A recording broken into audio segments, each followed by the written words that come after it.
Começa agora o podcast de fato. Uma visão popular do Rio Grande do Sul, do Brasil e do mundo.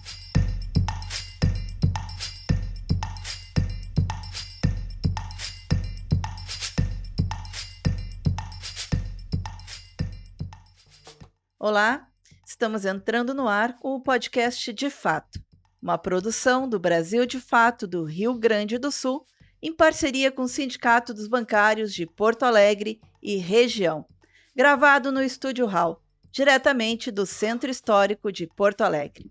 Eu sou Kátia Marco e comigo no comando do programa, Ayrton Centeno. Bem-vindo, Ayrton. Salve, Kátia. Hoje também está conosco, né?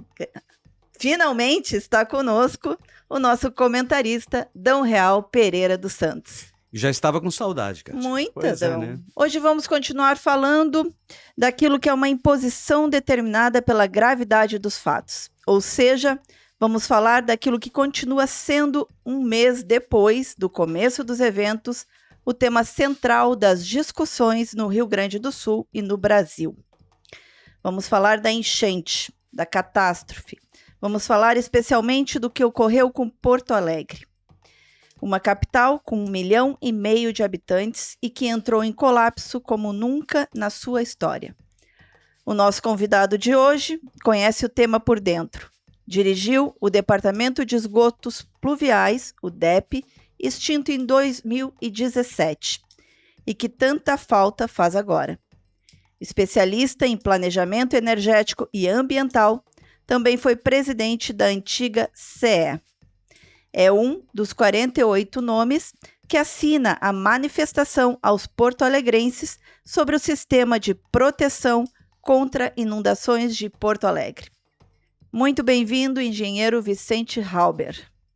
Bom dia, bom finde. Bom dia, bom finde, apesar do tempo ruim. Obrigado por esta importante oportunidade. Vamos tentar, neste programa, esclarecer um pouco mais sobre esse tema que, assim, só tem problema quando chove, né? E choveu muito. Esse problema é coisa de São Pedro. E quando chove demais ou tem seca demais, isto é um castigo de Deus. Pois eu aprendi na doutrina católica apostólica romana, um padre me ensinou que Deus deu liberdade aos homens e às mulheres e que eles tratassem de resolver seus problemas. Então eu acho que está na hora da gente parar de colocar no colo de Deus os nossos problemas. Ele nos deu liberdade para resolvê-los. Né? Livre-arbítrio, né? O tal do livre-arbítrio. Né? Então, nós, homens, criamos nossos problemas, destruímos a natureza, não respeitamos, e é bom que a natureza deste ano passado, Kátia, há horas ela vem nos dando aviso, mas aqui no Rio Grande, já nos deu 2 avisos importantes no ano passado, mas como a gente, eu acho que não tinha escutado direito, ela resolveu bater forte, né? E é isso que, num plano geral, está acontecendo nesse momento, com agravantes no plano, especialmente no plano local de Porto Alegre. Sabe o que eu lembrei, Ayrton, da música do Roberto Carlos? Eles estão surdos. E nos trazendo grandes emoções. Grandes emoções, nossa. Vicente, assim, eu sei que tu tens uma passagem pela administração pública que não se esgota no que a Kátia acabou de falar aqui. Eu gostaria que tu brevemente, junto com a primeira pergunta que eu vou te fazer, tu desse uma informação adicional sobre isso, sobre a tua presença, como ela está disseminada, então, nessa área pública, dos cargos que tu exercesse. Mas a pergunta que eu quero te fazer é o seguinte. A primeira frase do Manifesto dos Engenheiros e Técnico, né, diz que o sistema de Porto Alegre abre aspas, robusto, eficiente, fácil de operar e de manter, fecha aspas. Ayrton, Se é assim, vou te perguntar, para Sim. concluir. Se é assim, a falha não foi da estrutura. Quer dizer, hoje a gente já tem certeza. Dá para dizer que a gente tem certeza plena do que aconteceu? com certeza, você vai ali no centro e olha. Se está vazando a água através de uma estrutura robusta, porque está vazando. Uhum. Então não precisamos nós apresentar a prova está ali, evidente. Né? Mas deixa eu responder por completo os teus questionamentos. Eu tenho bastante experiência na iniciativa privada. Durante vários anos trabalhei na iniciativa privada, pode acreditar, como engenheiro. E também, desculpa, tenho bastante experiência, principalmente como conselheiro de administração e como conselheiro fiscal, inclusive do poderoso Grupo Itaúsa, fui conselheiro fiscal do Grupo Itaúsa, também na área privada. E tive oportunidades importantes de contribuir para a população como gestor público, em 2 oportunidades. Na direção do DEP, em uma oportunidade na direção do DEMAB, que é importantíssimo também, e ocupei durante vários anos, em 2 gestões, o cargo, tinha 3 cargos no gabinete do prefeito, hoje não tem mais, de primeiro escalão, eram secretários sem secretarias, mas estavam lá para fazer assessoria especialista. Um na área de engenharia, outro na área de direito e outro na área de economia. Né? E lá nós tivemos oportunidade importante, por exemplo, de estruturar a criação do Conselho Municipal de Ciência e Tecnologia, e que depois criou uma lei para sua sustentação também. Mas o que eu quero, e que está relacionado com o tema durante vários anos, eu coordenei, em nome do prefeito, o Conselho Municipal de Meio Ambiente e Saneamento, que hoje, na minha opinião, faz tanta falta quanto o próprio DEP. Né? E depois... O que aconteceu com esse Já conselho estadual? Boa pergunta. Com vários conselhos, né, aliás. Boa pergunta. Não era estadual, era municipal. Municipal. Municipal, perdão. É. Depois houve, a SE tinha sido completamente esquartejada, um horror. Aí ninguém queria assumir isso no governo do então governador Olívio Dutra. Adivinha de quem lembraram? Um engenheiro somente, né, para dar conta disso. Não lembraram de mim por ser engenheiro. Aliás, a minha formação básica é de engenheiro eletricista, que tem a ver com saneamento, mas tem muito a ver com um sistema elétrico. Né? E adivinha de quem lembraram?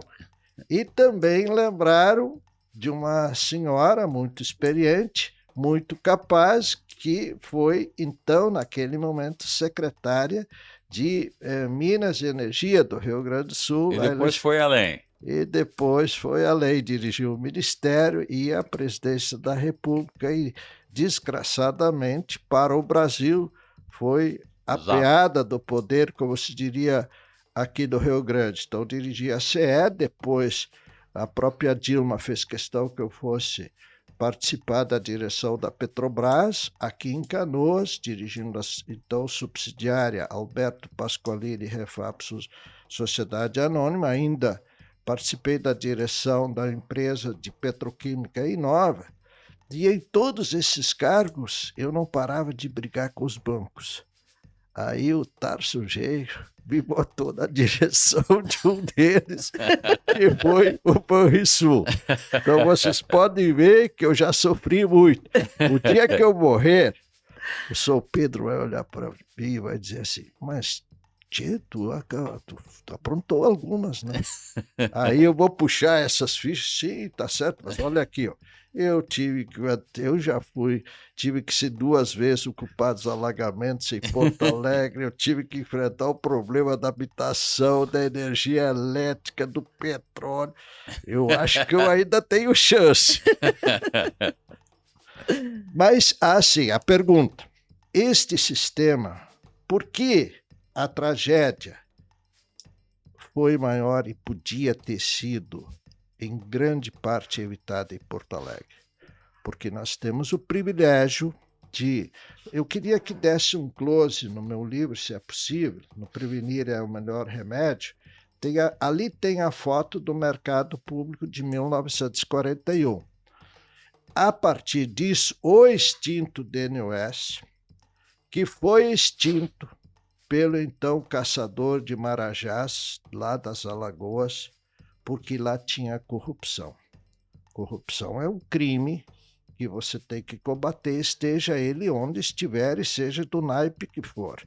E tratar de responsabilizar nos, aspas, rigores da lei, os responsáveis. Isso não é motivo para criar ou terminar com uma estrutura pública, seja lá o que for, um departamento, uma companhia, uma secretaria. Mas pode ser um pretexto. Na verdade era para ter o tal do Estado mínimo. Isso. Né? E o Estado mínimo acaba arrasando com o interesse público. O que você tem que perguntar, eu sou daqueles que digo o seguinte: se para um órgão se justificar, ele tem que atender a segurança e a qualidade de vida do interesse público, senão ele não se sustenta. Agora, quanto ao DNUS no passado e quanto ao DEP agora, precisa aprovar. O prefeito de Porto Alegre me perguntou isso. Vocês no manifesto estão dizendo, na manifestação estão dizendo que tem que recriar o DEP. Você tem certeza disso? Digo, prefeito, não pergunte a nós. Vá olhar o que está acontecendo na nossa cidade. Dali está a prova maior. Então, eu já vou responder sobre a importância, como foi criado o DEP, né? E como foi extinto também. Então, lá o DNUS chamou... Aí ontem também me questionaram, mas Vicente, você agora vai defender obras da ditadura militar? Digo sim. A ditadura militar brasileira foi sanguinolenta, foi tudo que ela foi. Eu não preciso explicar aqui tudo que ela foi. Mas, hoje, né, certos liberais teriam problema com a ditadura militar. Por quê? Porque a ditadura militar não foi privatista. Não foi privatista, Kátia. Ela fortaleceu a Petrobras, que tinha sido criada no tempo do Getúlio. Ela fortaleceu a Eletrobras, também criada naquela época. Ela fortaleceu a CSN, ela deu oportunidade para que os estados tivessem estruturas públicas adequadas, não por acaso, porque naquele momento as exigências do capitalismo pediam que o Estado lhes provesse condições, meios para que pudesse se desenvolver. E então eles não foram privatistas. O privatismo veio com o chamado neoliberalismo, quando o capitalismo passa para uma fase de se consumir a si mesmo, que eu chamo uma fase muito ruim, como é que eu vou dizer? Antropofágica. Uma apelação, né? Aliás, esse privatismo, que aqui no Brasil o capitalismo sempre chega atrasado, né? E demora para sair. Da Europa, por exemplo, pergunta lá se as estruturas de saneamento... Lá a França, tem uma empresa famosa da França que foi a grande empresa privatizadora do saneamento. Pergunte o que já aconteceu na França. Voltou tudo para o Estado, por razões óbvias. Isto serve-se. Pergunta para um empresário se ele prefere pagar tarifas caras e serviço ruim. Não, mas eles defendem isso por razões ideológicas, meramente. Não aliás, As empresas privadas agora viraram tudo estadistas também, né? Porque vão precisar muito do Estado. É sempre assim, né? Kátia. É sempre assim. Né? Banco explora a gente que é um horror. Mas quando ele quebra, ele... Eu vi os Estados Unidos estatizarem que, se eu não me engano, foi uma fábrica da Ford.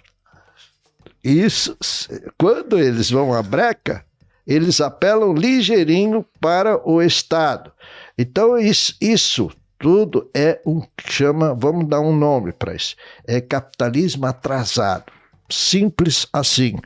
Mas voltando, então, o DNOS chamou engenheiros alemães que analisaram várias alternativas para Porto Alegre. Inverter o fluxo do rio Gravataí. O rio Gravataí, Kátia, não viria mais para Porto Alegre, ele se bandearia lá para a praia, lá para Tramandaí e Cidreira. O pessoal de Rio Grande olhou aquilo e disse, não, senhor. Vocês vão botar o porto lá também, os navios vão entrar para Porto Alegre por lá. Mas esse não seria o maior problema. O maior problema é que tu deixaria Gravataí e Viamão, que se abastece do Gravataí, porque ele nasce lá nos banhados de Gravataí e se bandeia lá e vem para cá, né? É a menor contribuição do Guaíba, né? Mas só para explicar isso, o Gravataí contribui alguma coisa da ordem de, né? Depende também das chuvas e tal, da ordem de 5%. O Caí e o Sinos devem ficar ali entre 10% e 15%. E o Jacuí 70% ou 80%. Por isso, e ele vem e anda como um rio. Por isso que eu chamo ele de rio. E aqui, onde nós temos predominantemente águas do Gravataí, Sinos e Caí, em que a água anda para tudo que é lado, inclusive reflui. Isso é um lago. Por isso, inclusive no livrinho, em todas as minhas publicações, eu chamo isso de rio/lago. Né? Esta é uma das polêmicas. Porque ele é um rio. O Jacuí vem e passa. Ele tem velocidade, ele tem volume. É típico de um rio, desde a sua nascente até a sua foz. Então... Vicente, parece que é um lago e tem um rio no meio. Não, no meio não. Junto, ele fica lá do outro lado, junto à Guaíba. Sim, chega o Jacuí desemboca e ele tem correnteza. Sim. O lago não tem correnteza, a princípio. Flui um pouco para um lado, para outro. É por isso que, por exemplo, é também difícil de dar balneabilidade, por exemplo, em Ipanema. Porque se a água passasse rapidamente, ela levaria junto os esgotos e tal, mas eles ficam ali, né? Eles ficam ali passeando. E aí, meu amigo, tu tem que tratar o esgoto antes dele, porque senão ele fica ali e não vai embora. Esse que é o problema. Até se conseguiu a balneabilidade lá no Nami a muito custo. Né? Então, só para explicar um pouco dos nossos problemas de balneabilidade e potabilidade. Potabilidade também, porque que água que o DEMAI capta? O DEMAI capta estas águas, e isto significa mais tratamento, mais químicos, etc, etc e tal, né? Bueno, vamos voltar a 41. Aí o DNOS, que não deveria ter sido extinto, chamou os engenheiros alemães mais experientes, né? E eles olharam. Uma das alternativas nós já falamos, que seria... Teve várias alternativas. Uma eu tive que responder muitas vezes quando fui presidente da SE. Por que não aproveita nas cabeceiras, especialmente do Jacuí, as usinas hidrelétricas que têm reservatórios? Esses reservatórios não foram feitos para controlar a enchente, eles foram feitos para você guardar as águas em tempo de chuva e ter água suficiente para continuar gerando energia em tempo de seca. É a chamada regulação. se chama isso no jargão do sistema elétrico, né? Então, tu pode estar com o reservatório lotado, cheio, e vem outra chuva. Então, ele não tem esta finalidade. Apenas para você ver que tem várias alternativas, sugiro. Esse livrinho está à disposição, é de quando esse livro? 92. Ele continua bem atual. A única coisa que não está atual aqui é o número das casas de bombas, porque foram acrescentadas 3, aliás, somente 3. Depois podemos falar sobre isso. Eu li o livrinho, tem mais ou menos 40 páginas, e tem uma coisa muito interessante Quanto nele, tempo você levou para ler? Eu leio muito rapidamente, eu não leio, eu fotografo. 30 minutos. Acho até menos. Então, o que eu quero dizer, não requer prática nem habilidade. E tem uma pergunta muito importante que tem a ver... Eu acho que essa pergunta que tu está respondendo nesse livro, ela tem muito a ver com o que aconteceu, com o que está acontecendo hoje em Porto Alegre. Mas eu vou te perguntar depois. Continua. Tá, então, os engenheiros vieram aqui, estudaram várias alternativas e, usando seu pragmatismo e inteligência alemãs, né, disseram, não, aqui nós vai fazer...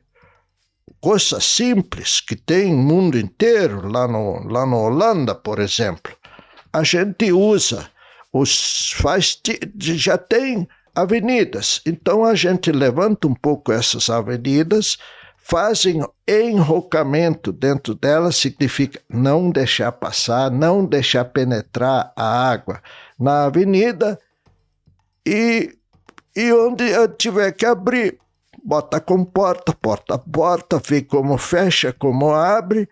E agora, para retirar a água de dentro da cidade, água de todos os tipos, né? Principalmente os nossos esgotos, para retirar águas, vamos chamar assim, genericamente e eufemisticamente, de dentro da cidade, bota a casa de bomba, né? Pronto, está feito.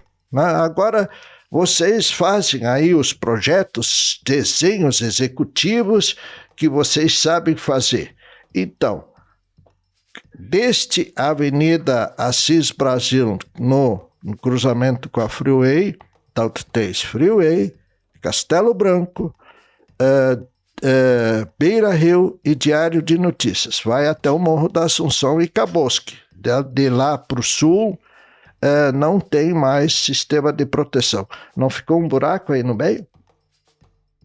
Um buraco entre a rodoviária e a usina do gasóleo. Justamente o centro. Ali o projeto previa uma grande avenida. Elevada, né? Como tem no Rio de Janeiro. A avenida nunca foi feita e eu não acho que seja tão relevante esta avenida. Embaixo da avenida um muro muito resistente, que ele seria um auxiliar de um dos pilares. Ou seja, está o desenho dele aqui no livrinho, acho que página 24, alguma coisa assim. E quando me diziam assim, tem que derrubar o muro, digo, arruma uma picareta bem forte, porque ele é todo estruturado. Né? E como é que você entra no porto? Como é que você passa debaixo da Castelo Branco? Então tem 14 comportas. Elas exigem que todos os anos você, em tempo seco, você todos os anos tem que fazer revisão delas. A última revisão foi feita e os concertos foram feitos em 2020, né? 2020, né? Depois disso, NECAS. Mas a natureza ajudou no ano passado, em setembro, ela mostrou exatamente onde estavam os furos.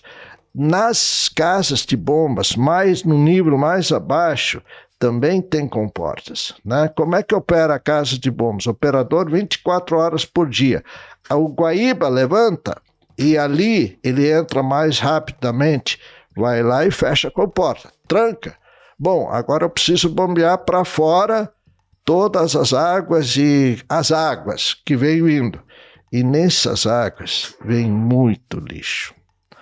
Na casa de bombas número 5, lá junto à Freeway, até um cavalo nós tivemos que tirar uma vez. Não é só o sofá e não sei mais o que vem. E ele não pode gerar a bomba enquanto ele não tirar o lixo. E isso é um problema.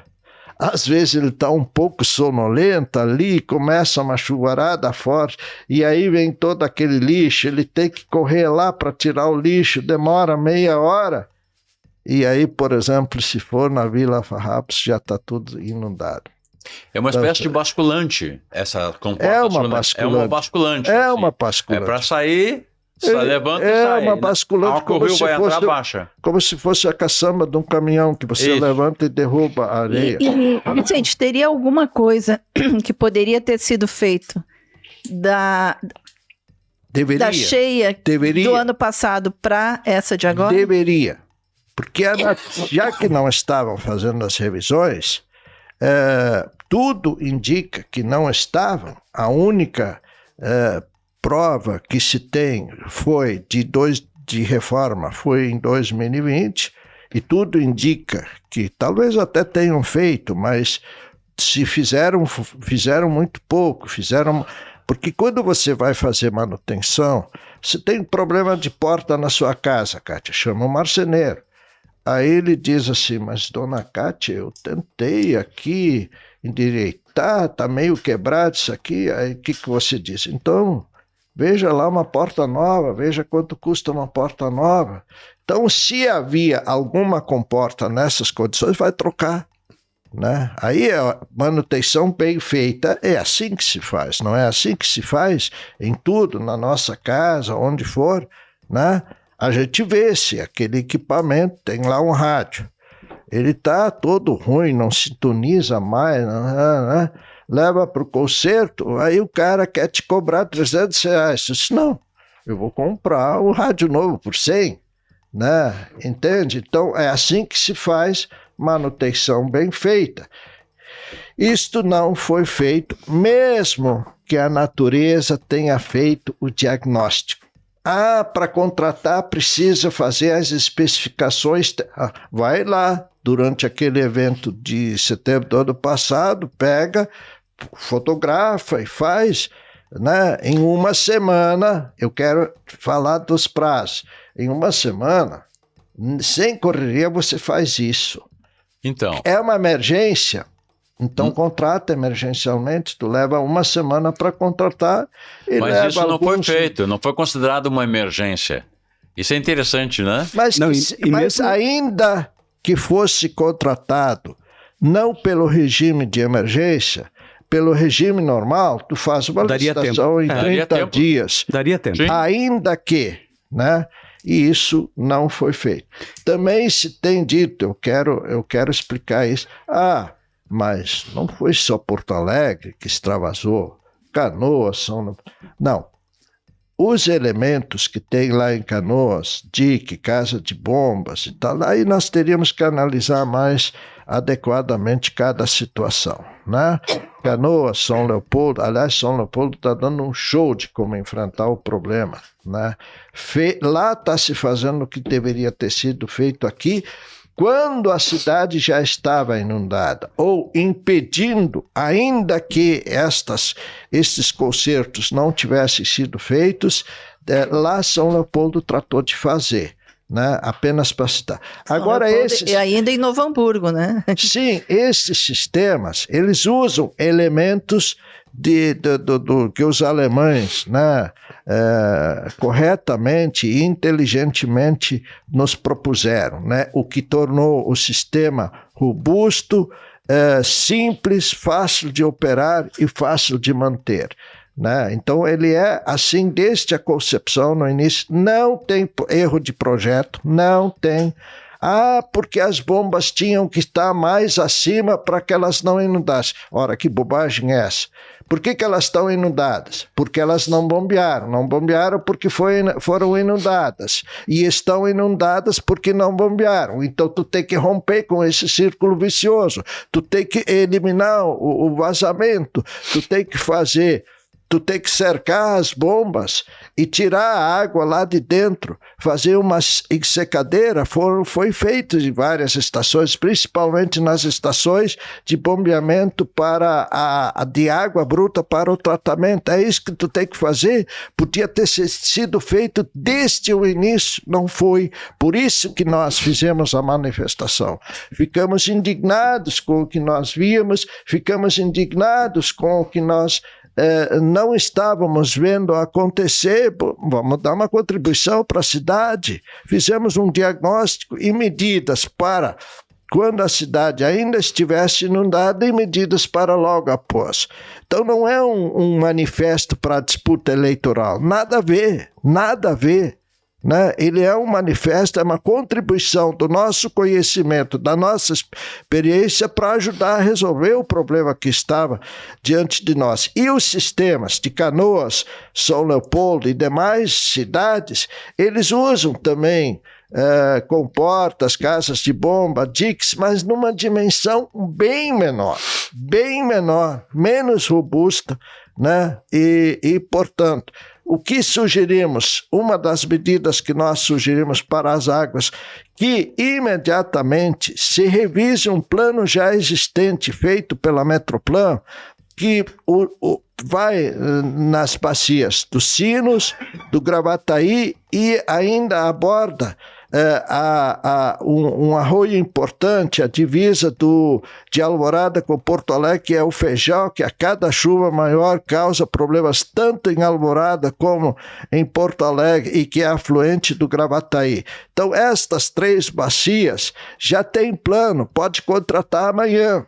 Né? Aliás, na reunião com o ministro, isso já foi bem detalhado. Ministro Rui Costa, né? Ministro Rui Costa, presentes também o ministro Pimenta e o Aldir Góes, e no final da reunião, que ele, aliás, gostou muito do Prevenir é o Melhor Remédio, é disso que ela trata muito, a ministra Nízia. Né?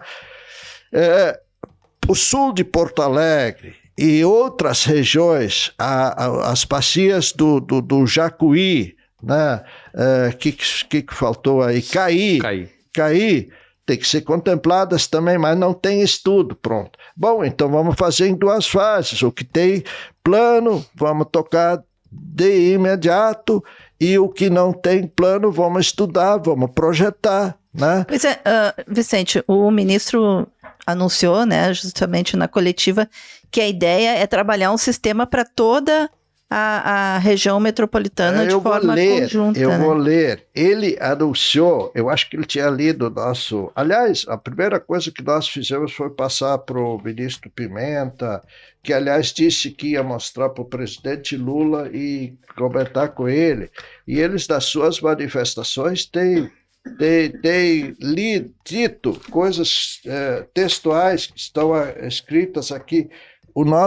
A nossa recomendação 3.5, que o ministro literalmente anunciou naquela coletiva, a Kátia esteve presente.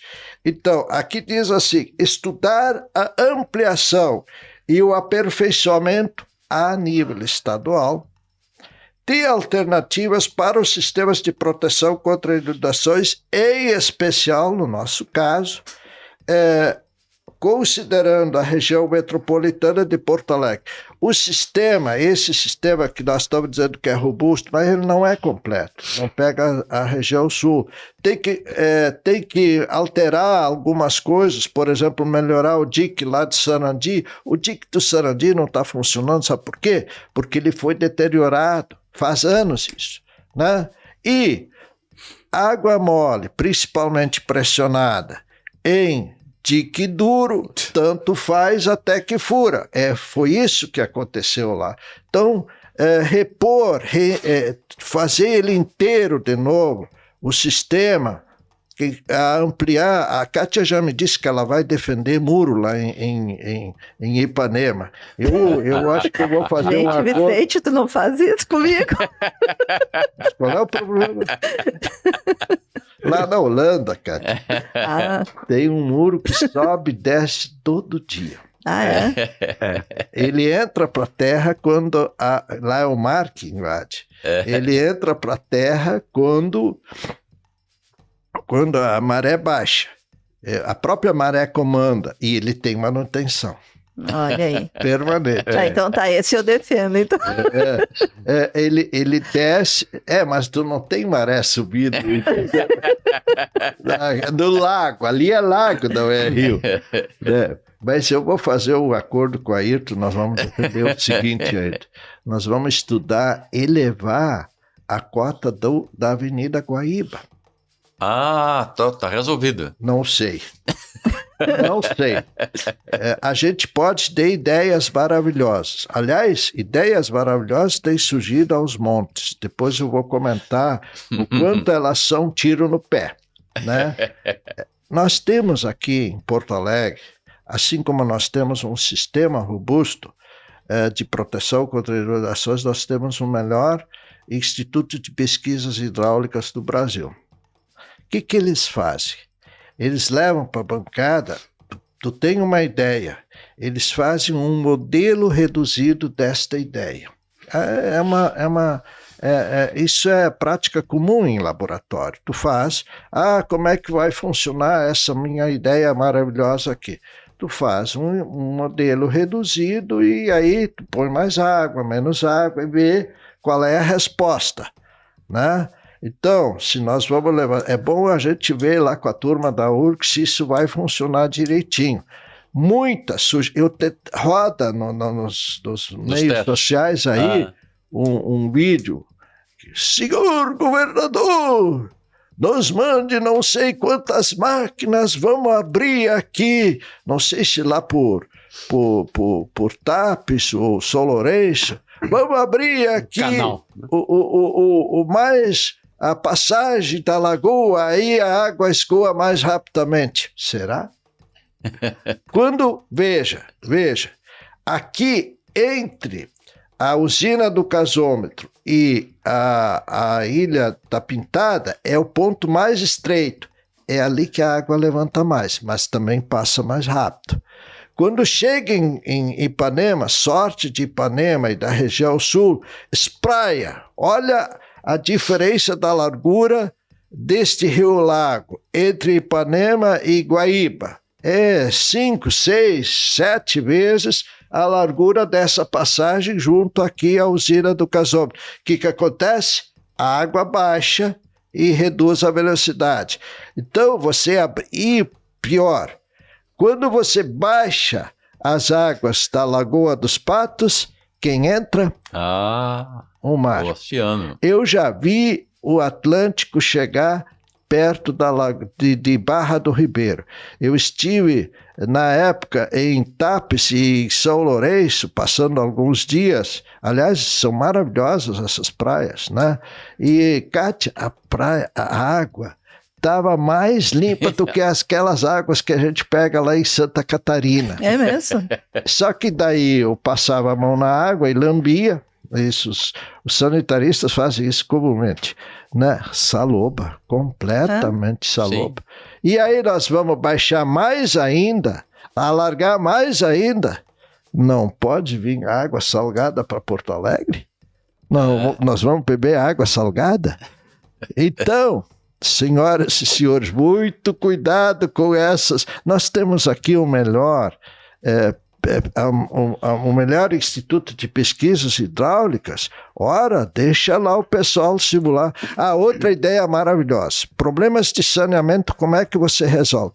Sempre do fim para o início, de jusante para montante. Até porque se lá na ponta estiver trancado, não adianta você. É tipo trânsito assim. Se tu não resolver a ponta do trânsito lá, ele congestiona todo. Porque lá tem os moles, que há mais de 100 anos feito corretamente para proteger o calado do porto, né? E eles ficam próximos, acho que alguma coisa assim, tipo 800 metros. Então vamos abrir eles, né? O pessoal da FURC disse, não façam essa bobagem. Tem que ouvir as universidades, né, Vicente? Em resumo... Não, nós temos expertise, não precisa ir nos Estados Unidos contratar. Não precisa, né? Não sou contra consultorias estrangeiras, o conhecimento... Mas talvez da Holanda.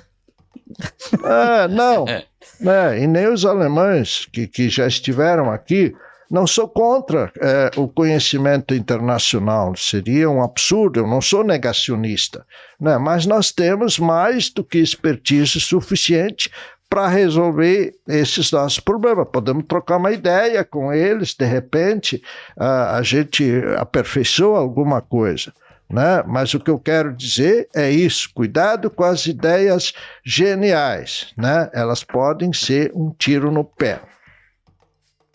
Muito bem. É isso, né? Terminou nosso tempo, infelizmente, Vicente. Temos que Vicente ter mais fala, outros você- programas aí ninguém- para eu continuar acho- conversando, né? Ninguém segura, entende? Não, Ele não, começa, nem precisa fala, entrevista, né? Ele começa a botar e abre parênteses, assim, vai botando. Assim. É. Ele teve Eu lá a- em 41, foi na instituição do DNOE. não precisa me chamar. Criou o DEP. Não precisa. O DEP é Não. o seguinte: em 1970 tinha um problema dentro do EMAI e da SMOV. Quem é que cuida dessa porcaria dos alagamentos?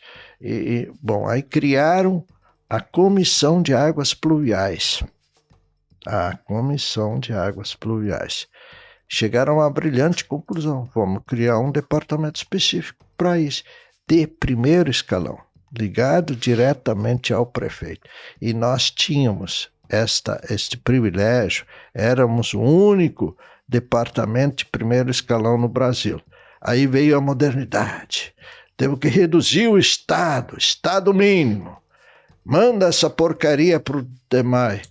E a modernidade nos retrocedeu para 1970. Ah, mas tem corrupção lá no DEP, assim como tinha no DNS. Corrupção é um crime como qualquer outro. Você tem que combatê-lo onde ele estiver. E responsabilizar. Isto não é justificativa nem para criar, nem para eliminar uma estrutura pública, repito, que tem que servir à segurança e qualidade de vida da população. Acho que nós deveríamos, Kátia, conversar também sobre como e quando as águas baixarem. O que nós devemos fazer mais urgentemente, por exemplo, além de recriar o DEP, né? Além de estudar o Rio Grande todo, vamos continuar agredindo a natureza ou vamos tratar de termos juízo? Ela já nos avisou que chega, precisa avisar mais. Eu sou completamente contrário a essa conversa de novo normal. Se é para ter um novo normal, eu quero um novo normal sustentável. Né? Nós temos que ajudar a natureza a se recriar. E o que nós podemos fazer nas cidades? Muitas coisas. Nós prevenir é o melhor remédio.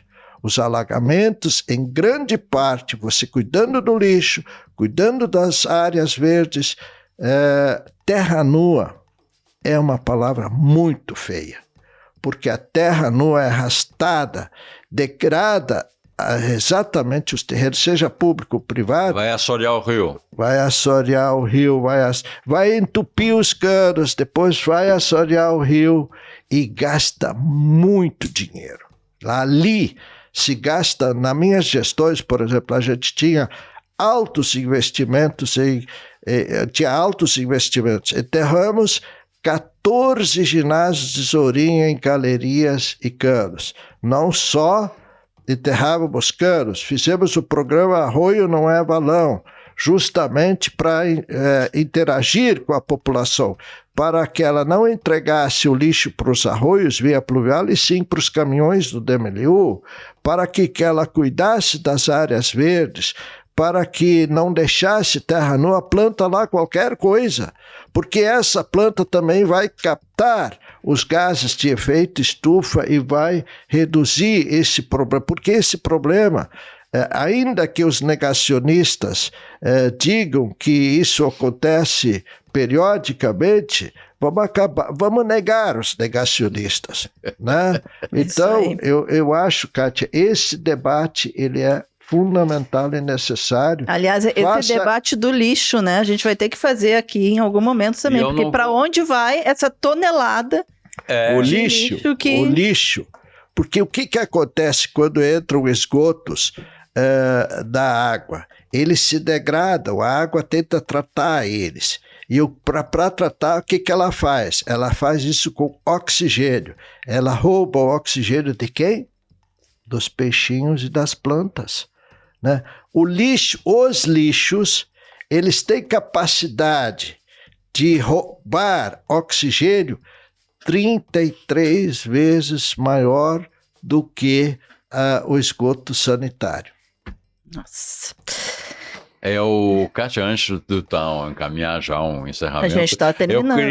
Eu sei que está terminando. Ele pergunta sempre no final. Não, eu só vou dizer, não vou fazer nenhuma pergunta para eles, não vai ficar mais de meia hora falando. Então eu vou registrar apenas o que ele escreveu ali no livro, que foi o seguinte, que a ideia do saneamento não é uma ideia que agrada praticamente ao gestor público, porque é obra que não aparece.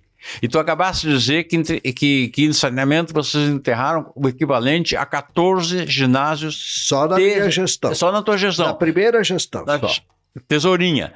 E aí, no livro, tu observas que um elemento fundamental que falta agora na cidade, que é a presença da vontade popular. A vontade popular expressa através do orçamento participativo, vocês achavam que o rumo era outro, que o rumo era transportes, mas o orçamento participativo, na votação, as pessoas decidiram, não, nós queremos saneamento. Exatamente. Nós queremos saneamento. Então as pessoas tiveram uma sabedoria, por exemplo, que faz falta agora. Porque ninguém está pensando em saneamento, né? Está pensando em outras coisas. E o investimento era feito nas periferias, né? Exatamente. Não, só tem problema quando chove. Então, este é um dos motivos também da nossa manifestação. E quando chove, por exemplo, quando eu era diretor do DEP, sempre que tinha alagamentos, corriam lá. Diretor, nós temos que resolver isso. Digo, sei, está aqui a solução, está aqui o projeto. Legal, vai lá no prefeito, vai lá no livro, tu que fala bem com ele, e a gente sempre foi amigo, sempre se tratou bem, vai lá, fala com ele e arruma uma grana. Digo, eu não tenho mais coragem, eu já estourei o orçamento, se eu aparecer lá com mais demandas, vão me atirar pela janela, vão vocês lá. Não, mas se tu não arruma, nós vamos arrumar. Aí eles pensavam e tal, eu dizia, pois vocês podiam pensar como fazer. E se nós pagarmos essa obra?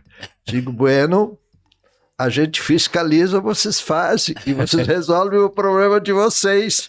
Né? Assim aconteceu em vários shoppings em Porto Alegre, que fizeram obras para não inundar mais. O João Pessoa foi o primeiro deles, aquele que fica lá na Assis Brasil, e no licenciamento do Barra Shopping, ao lado norte do Barra Shopping, fica um dos arroios importantes de Porto Alegre, o Sanga da Morte. Ele foi para nós termos que licenciar ele no DEP. Eu digo, olha, pessoal, como de praxe, vê todas as obras necessárias para que não fique alagado, inundado esse shopping. Fizemos, e a turma do Bozano Simonsen, né, que são os donos da Multiplan, e lá o pessoal do Ceará, reclamaram para o livro. Aí o livro, daquele jeitão dele, chamou uma reunião entre eles e nós fomos lá.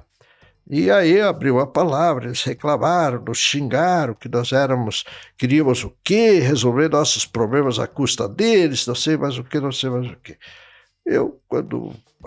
Ouvindo eles, o prefeito passou a palavra para mim, e eu digo, bom, eu não vou discutir com vocês o que vocês acham, e vamos fazer uma coisa. Qualquer chuva maior, não precisa ser a de 41, qualquer chuva maior, vai inundar as lojas do térreo. Do primeiro andar não, porque se inundar do primeiro andar, metade de Porto Alegre vai dar debaixo d'água. Do primeiro andar, façam as contas de qual é este prejuízo e compare com o custo dessas obras. Façam isso. Depois a gente volta a discutir. Nunca mais voltaram para discutir. Nós fizemos as obras e o Barra Shopping não inunda. Muito bem. Muito obrigada, Vicente Halber, né? Foi bem esclarecedora essa entrevista, mas continua aí com a gente. Falou muito, mas falou demais também, né? Ah, é? Nada. Lá no interior de São Sebastião. Por favor, Ayrton, eu vou te cortar. Onde eu pescava lambariz no domingo, eu aprendi que os arroios não.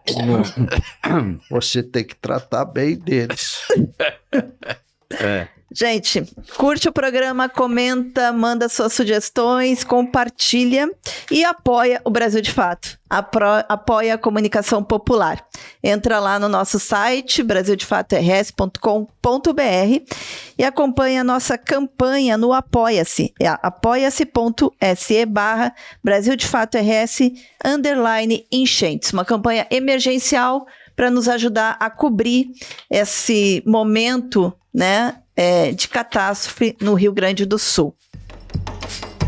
Descomplicando a economia. Pois é, Kátia, pois é, Ayrton, Vicente. Depois dessa entrevista do Vicente, é difícil da gente avançar na questão da economia, mas eu queria lembrar aqui Como andará a economia do Rio Grande agora? Qual vai ser o motor dela?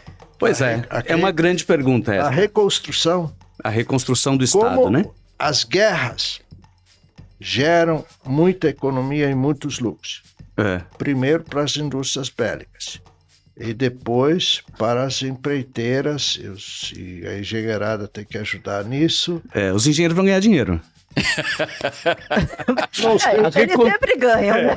A reconstrução do Estado vai exigir muito investimento, né? Não ganham tanto dinheiro assim, mas vão ter que participar, né? Claro, que eles existem. Sem dúvida, a reconstrução. Mas eu queria lembrar aqui um episódio que aconteceu no início dos anos 2000 nos Estados Unidos, um experimento libertário, uma cidadezinha na fronteira com o Canadá, chamada Grafton. Essa cidade foi uma cidadezinha de interior. Essa história é ótima. Ela foi praticamente invadida por um grupo de libertários lá que assumiram o poder político, se transformaram nos candidatos, enfim, e colocaram em prática um experimento libertário, neoliberal ao extremo. Revogaram leis, revogaram uma série de normas públicas. E a cidade começou a ser invadida por ursos selvagens. E aí, lá nos anos de 2020, né, um jornalista escreveu um livro, né, Os Libertários contra os Ursos. Porque as pessoas não podiam sair de casa. Porque eles simplesmente não tinham mais serviços de saneamento, não tinham mais serviços de coleta de lixo, e a população ficou aprisionada nas suas casas com medo dos ursos. E esse foi o experimento libertário de maior sucesso, né, na história do mundo. E daí, quando a gente vê agora a situação de Porto Alegre, do Rio Grande do Sul... Aliás, tem uns aí se autodizendo, eu sou liberal. Isso, anarcocapitalista, né? Anarcocapitalista. E aí, quando a gente vê o experimento gaúcho, né, do descaso com o saneamento, ou descaso com as políticas públicas, descaso com o Estado, né? E a gente vê que as enchentes vieram, assim como os ursos, né? Vieram invadindo, e a gente está nessa situação. Ou seja, as enchentes são os nossos ursos. São os nossos ursos. Ou seja, nós estamos aí, na verdade, colocando em xeque a ideia de Estado, né? A ideia do Estado mínimo, do Estado de proteção, o Estado social. E eu queria fazer esse gancho para trazer uma reflexão sobre um projeto que foi aprovado o ano passado, no governo federal, que é o arcabouço fiscal. O novo arcabouço fiscal, que é a Lei Complementar 200 de 2023, ele, de um lado, ele permite que o Estado possa gastar, ou seja, nós substituímos a regra fiscal que havia da Emenda Constitucional 95, que a Emenda Constitucional 95 de 2016, ela congelou os gastos. Os gastos não poderiam crescer de um ano para o outro acima do crescimento, acima da inflação. Então estavam congelados. A economia podia bombar, a arrecadação tributária podia crescer, mas os gastos não podiam crescer. Essa era a regra, que tinha 20 anos que ia até 2036, revisão em 2026. O governo colocou no lugar desta regra, colocou o novo arcabouço fiscal. E o novo arcabouço fiscal, ele tem a grande vantagem de ter revogado a regra anterior. Mas ele criou algumas armadilhas. A primeira armadilha que ele cria é que o gasto passa a crescer na medida que cresce a arrecadação. Ou só pode crescer se crescer a arrecadação. O que quer dizer, eu só posso gastar mais se não tiver crise. Porque se tiver crise, eu não posso gastar. E a gente, na verdade, o que organiza a economia de qualquer país é o Estado poder e dever gastar exatamente quando tem crise. É quando a economia não está crescendo que eu tenho que gastar. É quando tem desemprego que eu tenho que gastar. É quando tem enchente que eu tenho que gastar. Se eu só posso gastar... E antes também da enchente. Prevenir é o melhor remédio. Sem dúvida alguma, sem dúvida Dói alguma. menos, custa menos e é mais eficiente. Então, quando a gente parte desta lógica que se chama na economia, né, os gastos cíclicos, né? Quando eu parto da premissa, que é uma premissa neoliberal, né? O Estado só pode gastar quando a economia está bombando. Né? Ou seja, quando a economia está ruim, o Estado não pode gastar.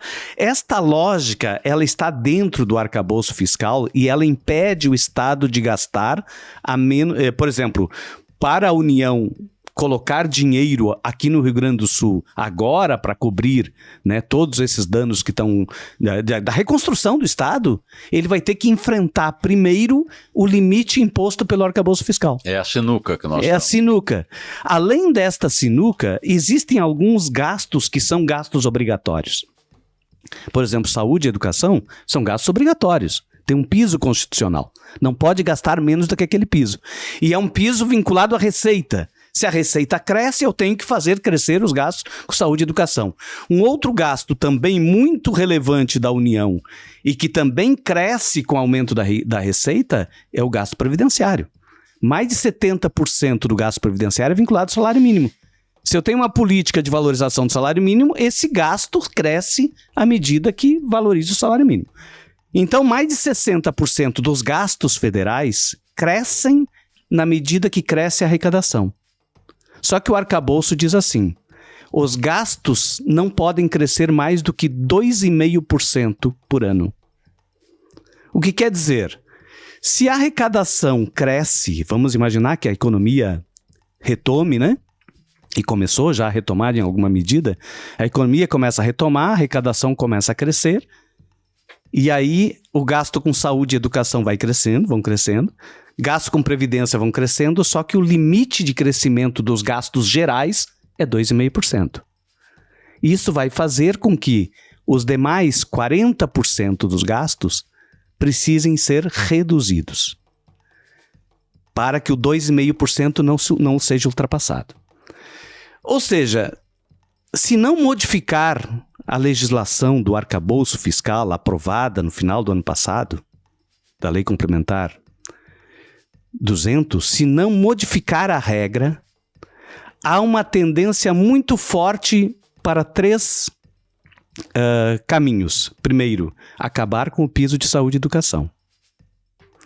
Segundo, acabar com a política de valorização do salário mínimo. Terceiro, desvincular a previdência do salário mínimo. Vamos botar uma quarta. Privatizar o restante do Estado. Ou seja, ou eu retiro esta bomba, essa armadilha do arcabouço fiscal e voltemos a pensar os gastos a partir das necessidades das pessoas, a partir das necessidades de organização do Estado, ou há sim uma clara tendência no Estado, no nosso governo, no governo federal, do nosso campo, né, de esse Estado estar trabalhando neste momento para a constituição das condições de instalação de um novo Estado mínimo da década anterior, das décadas anteriores. Então a gente tem que tomar muito cuidado com essas armadilhas que a própria conjuntura política vai colocando o governo e a gente vai entrando nesse mesmo... E o estado do Rio Grande do Sul e Porto Alegre, principalmente, são aí para nos escancarar o significado do estado mínimo, o que significa isso para a vida de cada um de nós, né? Fica a dica, então, hein? Tá aí. Se não estamos surdos, né? Que a gente ouça os sinais. Figuraça da semana. Olha, a minha figuraça da semana, ela é mais de uma e é repetida, porque já foi figuraça, né? Eu acho assim, mas devido à gravidade da situação que a gente vê hoje no Oriente Médio, com episódios recentes, com esse episódio de Rafah, né? Eu vou voltar mais uma vez no ente coletivo, né? Que é o povo palestino, né? Que teve... Dias atrás, crianças, até mesmo crianças carbonizadas num ataque absurdo, feroz, insensato, inacreditável até contra um campo de refugiados, né? Então, meu voto é o povo palestino mais uma vez. Eu vou seguir teu voto, Ayrton, porque eu acho que todos nós ficamos estarrecidos, né, com o que aconteceu em Rafah. Já estávamos, né, muito sensíveis à flor da pele com tudo que está acontecendo aqui no estado. E esse crime contra a humanidade realmente, né, ainda nos deixou mais perplexos. Então, o povo palestino e mais... especificamente, eu acho, as mulheres e crianças. Aliás, eu vi que o presidente da China está propondo uma conferência pela paz, né? Para acabar com o conflito no Oriente Médio. Que seria bem importante que nós tivéssemos. O grande entrave nisso tudo chama-se Estados Unidos da América. Esse é o grande problema, né? Não sei se vocês têm alguma sugestão também. Eu acompanho o voto, sim. Acompanho. E que as tragédias, né, do mundo não nos deixem ofuscar, né? Não ofusquem o que está acontecendo Claro que as tragédias do Rio Grande do Sul são realmente, né, extremamente alarmantes, gravíssimas, mas a gente também não pode perder a capacidade de perceber o que está acontecendo no mundo neste momento, né? Acho também sou por esse voto aí. Kátia, todas as guerras são absurdas. E esta é absurda ao quadrado. E acho que essa guerra do Oriente Médio, que é histórica, o próprio Estado de Israel foi criado abaixo de guerra, né? Eu acho que vamos tentar resolver um pouco com um Estado para a Palestina, né? Pelo menos para dar uma equilibrada nessa situação. Então, viva o Estado palestino, viva a China, né? A China que tanto faz parte da nossa vida, né? Cada vez mais, né? Quem sabe ela também dá essa contribuição, ela tem força para isso. O presidente Lula tem força, mas cá entre nós, a China tem muito mais. Quem sabe os chineses botam, né, na mesa e dizem, vem cá, agora chega, vamos tratar de resolver isso aqui. É isso aí. E lembrando aquela linda música, né? Eu só peço a Deus que a dor não nos seja indiferente, seja no Rio Grande do Sul, seja na Palestina, seja em qualquer lugar do mundo. Então a nossa figuraça da semana é o povo palestino, mais uma vez. Ficamos por aqui. Quero te convidar novamente para apoiar o Brasil de Fato, apoiar a comunicação popular, apoiar esse jornalismo que fala aquilo que a grande imprensa não fala. Entra lá em apoia.se/Brasil de Fato RS_enchentes. E lembrando também que essa nossa campanha emergencial, para além de nos dar estrutura para continuar fazendo o trabalho importante que o Brasil de Fato está fazendo nessa cobertura, é também para ajudar colegas da nossa equipe que sofreram, são vítimas, atingidos dessa enchente e perderam as suas casas, né? Perderam tudo. Não só a casa, né? Quando a gente fala de casa, a gente fala de história, a gente fala de memórias, a gente fala de fotografias, de livros, enfim, a gente fala de afeto. Então, essa campanha é para isso também. Gente, terminamos, ficamos por aqui. Nos acompanhem, curtam, compartilhem, comentem, mandem suas sugestões. E nos vemos na semana que vem. Você ouviu o podcast De Fato, uma produção do Brasil de Fato, Rio Grande do Sul.